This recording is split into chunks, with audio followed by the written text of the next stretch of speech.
Hi, and welcome to Kidney Plugged In. On this episode, we introduce you to a remarkable young woman, Ali Adams. At the age of 34, Ali beat all the odds when she received a kidney and pancreas transplant.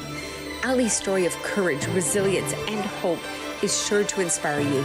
So stay with us because Ali joins us next right here on Kidney Plugged In. Ali, we are so happy to have you here today with us. Why don't you start by introducing yourself to our viewers? Give us some fun facts. Yeah, sure. So my name's Ali Adams. I'm 34 years old and I live and work in Toronto. I work for a law firm by the name of McCarthy Tatro and I'm a senior communications manager there. And my fun fact that is a new fun fact is I have 3 kidneys and 2 pancreas, and very proud of that fun fact, and I'm sure we'll talk more about it. That is a great fun fact. And that leads us perfectly to my first question. Why don't you tell us a little bit about your first diagnosis earlier on in life? Yeah, so I was diagnosed with type 1 diabetes when I was 5 years old. I was diagnosed my mom's birthday, and obviously from a very young age, had to embrace and sort of understand diabetes. It's changed tremendously since I was first diagnosed. I was on pig insulin, if you can believe such a thing existed back then, and have gone sort of through the multiple stages of diabetes, using different forms of insulin, the pump, continuous glucose monitoring. So I've really sort of seen it all in my 30 plus years of being a type 1 diabetic. When you were diagnosed with type 1 diabetes, what changes did you need to make to your life? So type 1 diabetes is an all-consuming chronic disease, and I think it's sort of underappreciated how much goes into the management of the disease itself. It really ranges from making sure that you're counting all of your carbohydrates, measuring all of your food, measuring your insulin, measuring your blood sugar. It's a 24/7 disease, and it really doesn't stop. It's, I think, quite underappreciated how much goes into the management of type 1 diabetes. I think often people just think you can't eat sugar, which is a bit of a, understatement of what you can't eat. But it's come a long way, obviously, since I was first diagnosed, and there's a great deal of information to help people manage the disease now, but it certainly feels or felt to me like a very much all-consuming, all the time, you never catch a break kind of disease. A second full-time job. A second full-time job. Thank you for sharing that. As someone who lives with type 1 diabetes myself, everything you said totally resonates with me. Tell us about your second diagnosis with end-stage kidney disease and how you felt, as well as how it felt to get that diagnosis. Yeah, so I was just had turned 32 when I was first diagnosed with end-stage kidney failure. I really had no idea that it was even possible at 32 to be diagnosed with end-stage kidney failure. It felt like just a shot at a left field. And to be honest, it felt like I had failed. For the first time in my life, I had to admit that I had let myself down. I felt like I had let my family down, my friends down. And it was really challenging, like mentally, to accept the disease. And so at the time, I really didn't even have that many symptoms. And it's very typical of kidney disease patients to not be symptomatic. There was small things that I, in retrospect, have now become aware of. One of the biggest ones was I had swollen ankles, which is called pitted edema.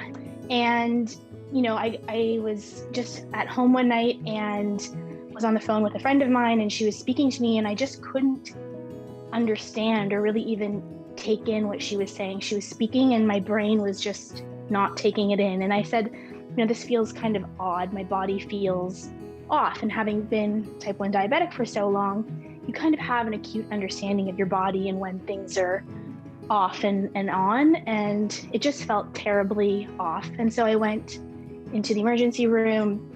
They thought I had a collapsed lung because my blood pressure was like 220 over 150. I was put in the resuscitation unit on the verge of a heart attack. So it was quite dramatic. And because I was so young, people weren't expecting that it would be kidney failure. They sort of thought it was everything but. And then in January of that year, I got the news that it was end-stage kidney failure. So it was quite a journey to get there. A lot of tests, a lot of time in the hospital, but eventually a diagnosis and sort of a plan to move forward. How long did it take between that hospital visit and that diagnosis with end-stage kidney disease? So yeah, it took about 2 months, and within that time, I was still sort of living as if I didn't have kidney failure, because there was really no indication that that was the issue. And then as soon as I got the diagnosis, sort of again, my whole life changed. So let's get back to that. How did you feel when you finally got the diagnosis?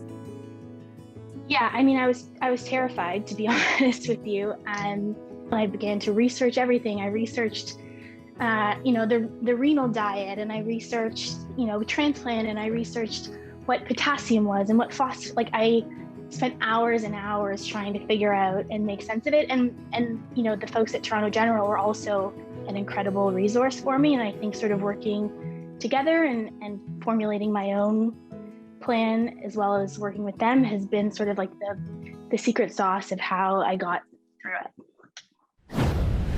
Can you imagine losing most of something without realizing it? Over time, kidney disease can destroy up to 80% of kidney function before you notice any symptoms. Talk to your family doctor to see if you're at risk and need to be screened. It could save your life. Speaking of life altering, what changes did you need to make to your life afterwards? Yeah, so basically everything changed when I was diagnosed. Kidney disease is interesting in that your kidneys stop really filtering your blood. And so you have to monitor really and try and protect your kidneys as best you can. So predominantly that's done by way of diet. So a limited sodium, so very low salt diet, a very low phosphorus diet, which is things like cheese or Diet Coke or chocolate, like all the things that people love, and a really low potassium diet, so things like sweet potato or avocado, tomatoes, again, things that, French fries, like none of it. Blood work is obviously a huge part of it. You're going in sort of once every 2 weeks, once a month, to monitor your levels and make sure that everything's in check. My blood pressure was one of the things that was affected by kidney disease. So, your kidneys serve as a way to level out your blood pressure. So my blood pressure continued to sort of rise. So taking medications for that and various other little things that came by way of kidney failure.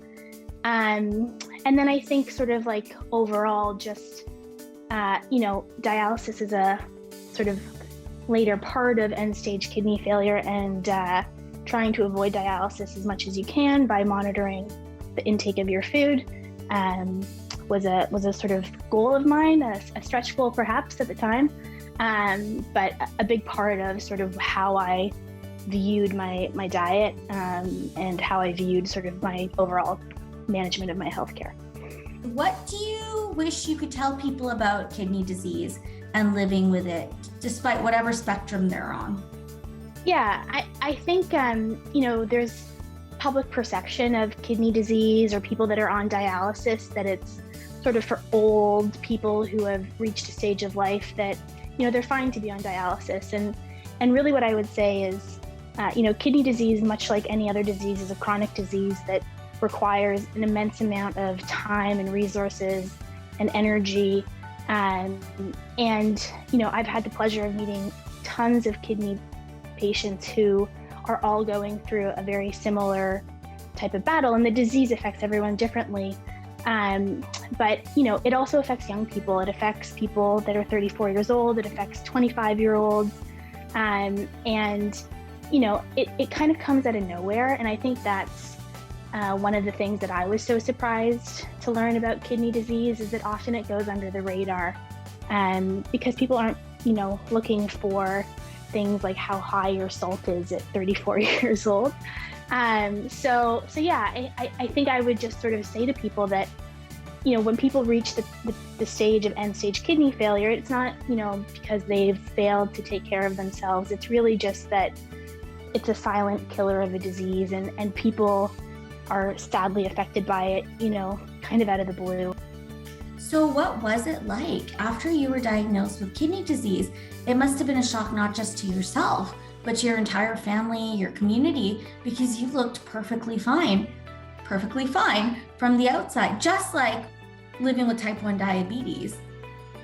Yeah, certainly. I think one of the unfortunate things about sort of this world that we live in is we're all moving so quickly, and unless you stop to hear people's stories, you really don't know what's going on in someone's life. And what this disease really forced me to do was open up about the things that were going on. And I was working all throughout this diagnosis, and I would have to go and collect 24 hours worth of urine and also have to go to the office. And I was of the mindset that I was like, you know what, people are gonna have to know that I am collecting urine today. And I brought my bright yellow jug up 68 floors in the financial district of Toronto, because I thought that it was important that, people didn't need to know the inner workings, and they didn't need to know sort of how I was feeling day to day, but it was important for me to show that there are diseases that are hidden, they are silent, and it's important that people recognize that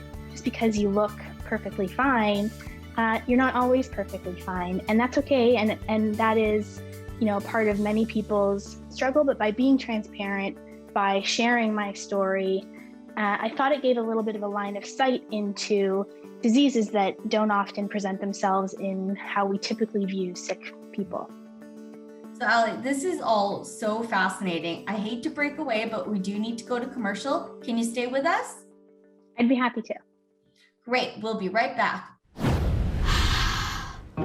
Let's see, so kidney is these are my grandpa's kidney stones. They're very precious. Kidney is a bone in your back that helps you turn.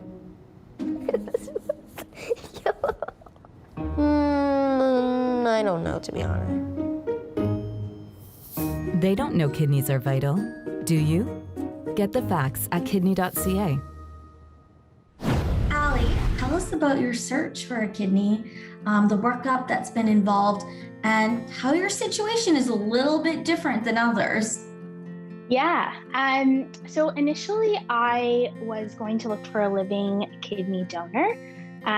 So I put out a video on LinkedIn, with my professional network, people who I had relationships with, to ask for a kidney, which felt very strange and abnormal.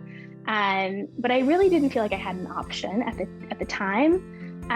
So I just put it out there. I put my story out there. I sort of told the world all the things that I was afraid to tell them. And then the plans changed a little. Obviously, COVID happened as well, which had a bit of an impact on everything.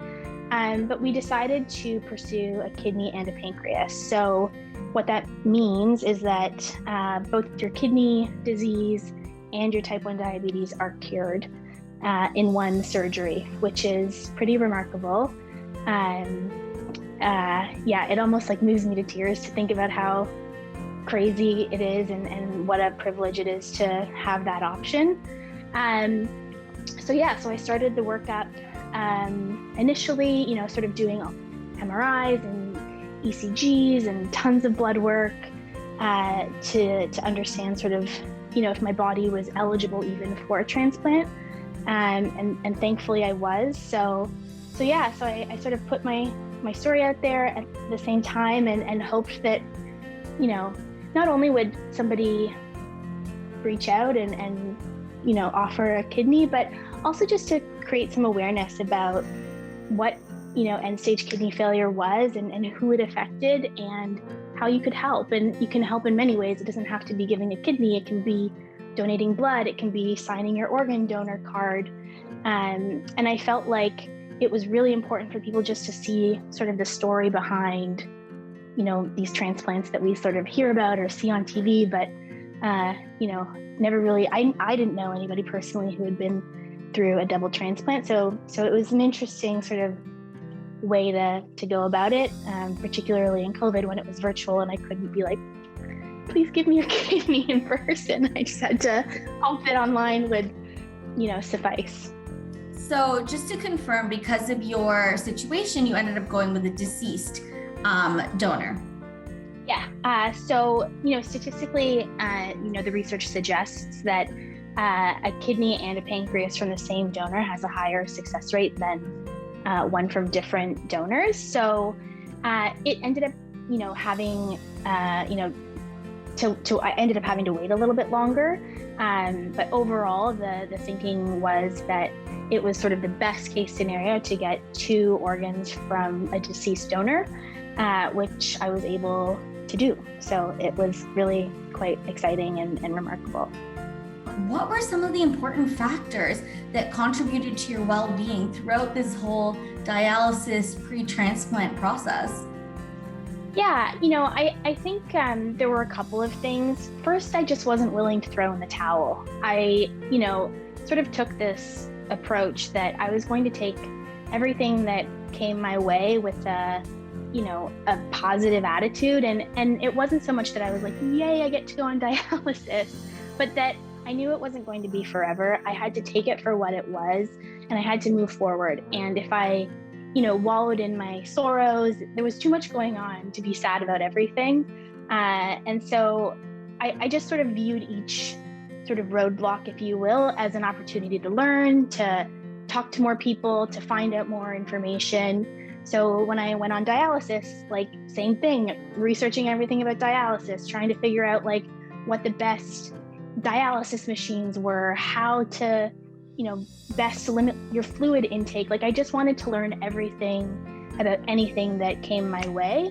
And then the second thing I would say is really building a community around me that was supportive of me and sort of where I was in my journey. There was times when I was really happy and I wanted to, celebrate a accomplishment or something, and there was my community behind me then. Or I was really sad and I was feeling, particularly emotional, and there was a community behind me then. But I would share that, and I would, get on Instagram and I would cry because I was going on dialysis. I was sort of radically transparent about everything that I was going through, because in a sense, by putting yourself out there, people match where you are. And I found that I was able to connect with people at various times throughout the process, which was really, really helpful for me. And I think that community as a general matter is such an important part of going through anything. So, it served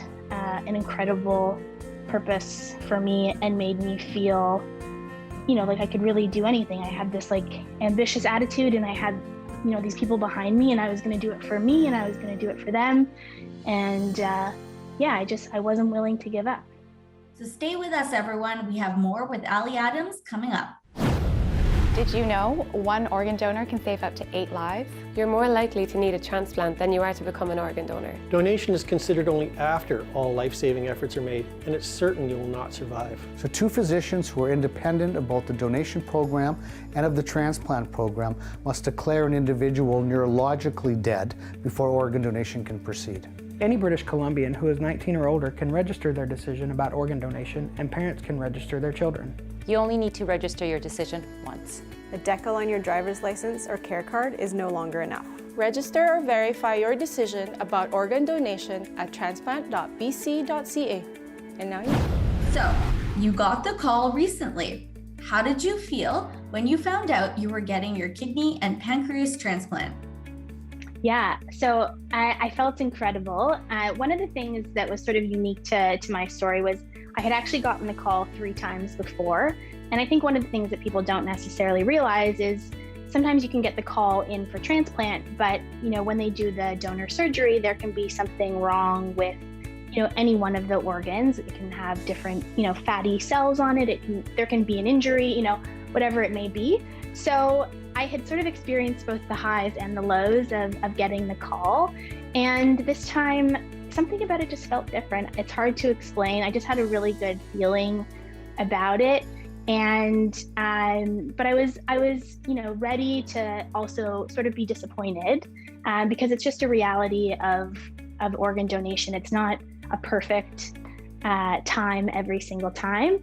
But yeah, I got the call and I went in for, the next day, and you basically go into the hospital and they do all the blood work and they work you up and you get, put into a room and, you're sort of told like, we'll know at this time if everything is good to go, which was 2:30 in the morning. And I obviously was asleep. So I woke up at 6 o'clock and they said, all right, you're going in half an hour. And I said, okay. So it was, pretty amazing to sort of finally know that it was happening. It really felt sort of surreal and unbelievable. And it was a mix of excitement and nervousness, but really just, this sort of hope and belief that on the other side was this whole new life waiting for me.